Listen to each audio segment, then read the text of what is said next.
మా అమ్మ పట్టుబట్టి మరీ పంపింది నీ దగ్గరికి. ఎందుకో తెలుసా? ఈ సంవత్సరం నాకు ఎలాగైనా పెళ్లి చేయాలని మా అమ్మ గట్టిగా ఫిక్స్ అయింది. ఖాళీగా ఉంటే పిల్లనియ్యారు కదా, నీ దగ్గరికి వస్తే నువ్వు జాబ్ ఇప్పిస్తావని. కానీ మా అమ్మకు తెలియదు కదా నువ్వు నేను ప్రేమించుకున్నాము విడిపోయావని. కాదు కాదు, వదిలేసావు. వదిలేసావు. నాకు తెలిసే నేను నీ దగ్గర ఉండడం నీకు ఇష్టం లేదన్న విషయం నాకు తెలుసు.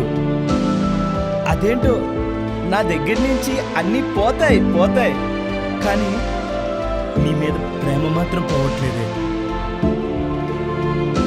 నేనే పోతా, నేను పోతా, నేను పోతా. ఇక్కడ ఉన్నంత కాలం నా జీవితం ఇంతే ఇంకా.